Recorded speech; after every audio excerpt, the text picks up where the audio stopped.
एक प्रसंग है, पहले कभी स्मरण में नहीं आया पर आज स्मरण में आया है नखपुरा में, तो बड़े सावधानी से सुनिएगा। एक बार मां आद्य शक्ति पार्वती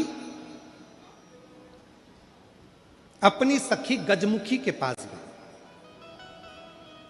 क्या नाम था उनकी सहेली का? गजमुखी। जम के बोलो, गजमुखी। उनकी सखी गजमुखी के पास गई। ध्यान देना थोड़ा सा। एक शिवजी के गण नंदी और एक पार्वती जी की सहेली गजमुखी।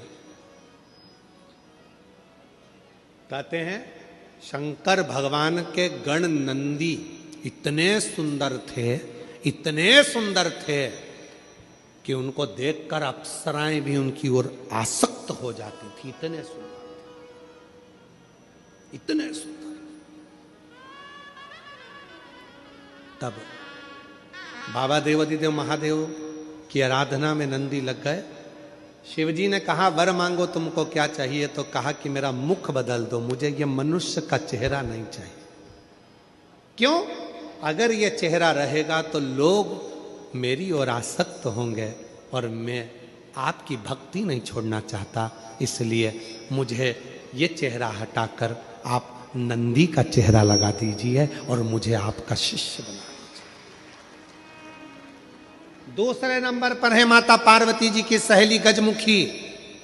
इतनी सुंदर थी, इतनी सुंदर थी, इतनी सुंदर, जो आज के ज़माने में दिन भर इंस्टाग्राम पर और फेसबुक पर और ना जाना कौन कौन से वो सोशल मीडिया पे आप जितनी भी सुंदर सुंदर कहते हो ना, कितनी सुंदर, कितनी सुंदर, ये सब जितनी दुनिया की सुंदरता है पार्वती जी के साथ रहने वाली एक उनकी सखी गजमुखी के चरणों की धूल के बराबर है। चरणों की धूल के बराबर। इतनी सुंदर थी गजमुखी। एक दिन गजमुखी आई पार्वती जी के पास।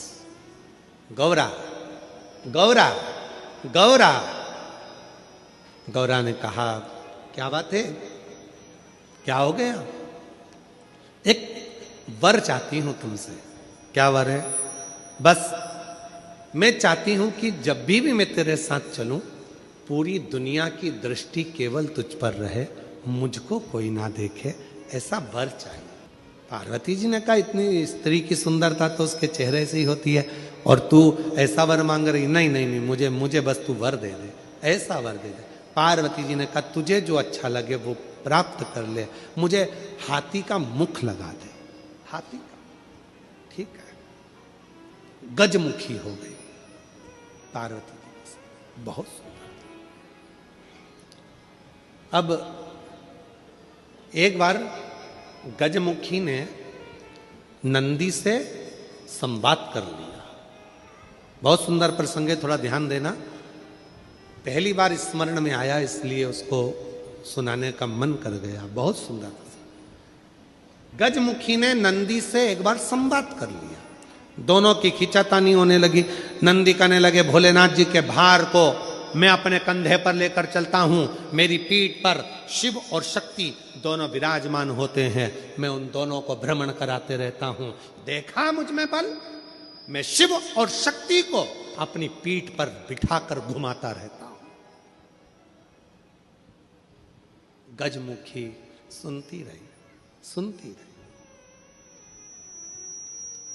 गजमुखी ने कहा रे नंदी, ये तेरा भ्रम है कि तू शिव को उठाकर लेकर जा रहा। ये तेरा भ्रम है कि शंकर भगवान तेरी पीठ पर बैठकर जा रहे हैं।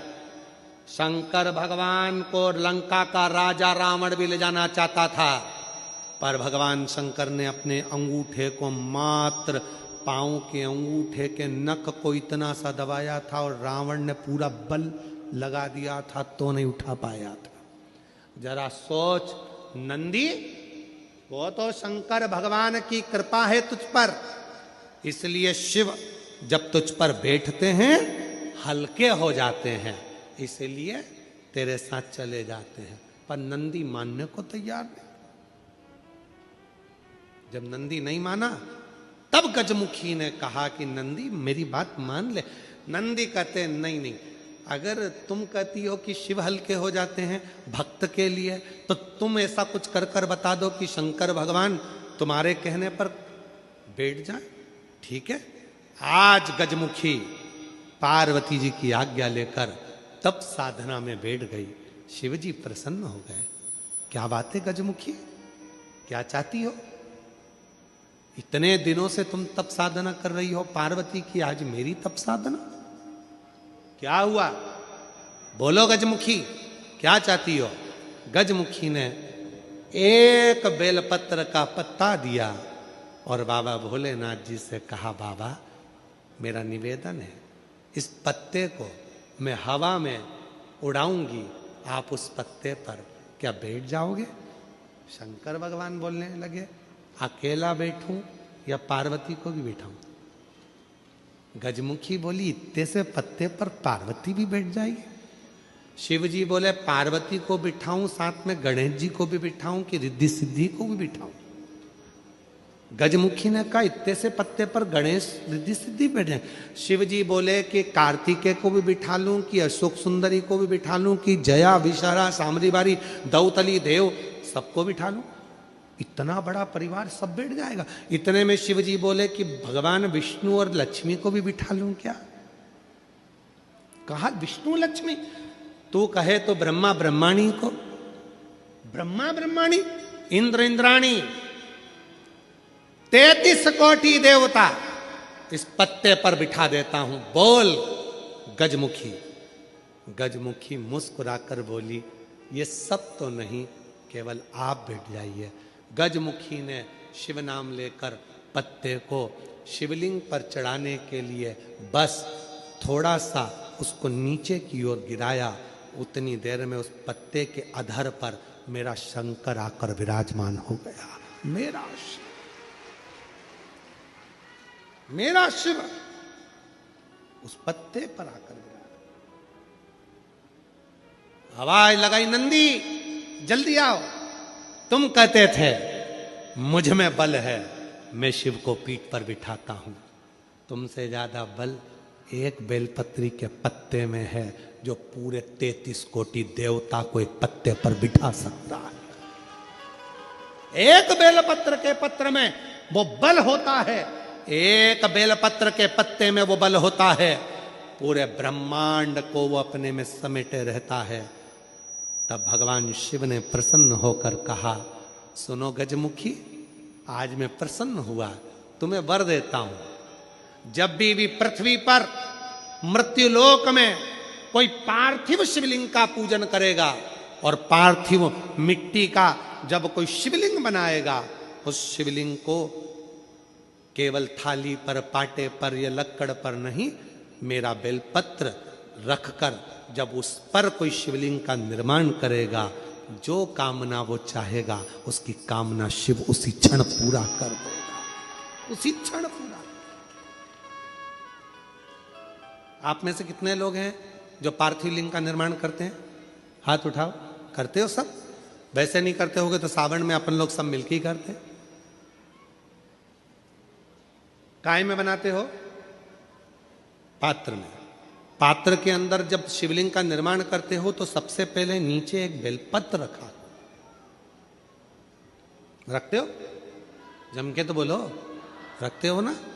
बहुत जरूरी है एक बेलपत्र। क्यों? कहते हैं जब हमने शिवलिंग बना लिया, पूजन चालू कर दी, पानी डालना प्रारंभ करा, ये तो मिट्टी है, धीरे धीरे पानी चढ़ते चढ़ते गलने लगती है। जब मिट्टी गलने लगती है, शिवलिंग थोड़ा थोड़ा खंडित होने लगता है। मन में आता है कि हमने शिव जी की पूजन करी, शिवलिंग मिट्टी का था, गल रहा है। शहद चढ़ाने से, दूध चढ़ाने से, जल चढ़ाने से, अभिषेक करने से मिट्टी गलने लगी है, शिवलिंग खंडित होने लगा है। शिव महापुराण की कथा कहती है, पार्थिव लिंग को, मिट्टी के शिवलिंग को जब हम बेलपत्र के ऊपर निर्माण करते हैं, पार्थिव शिवलिंग बनाकर पूजन करते हैं, तो वो मिट्टी का शिवलिंग अगर गल भी जाए, टूट भी जाए, पानी में बह भी जाए, तो याद रखना वो कभी खंडित नहीं माना जाता, वो अखंड ही माना जाता।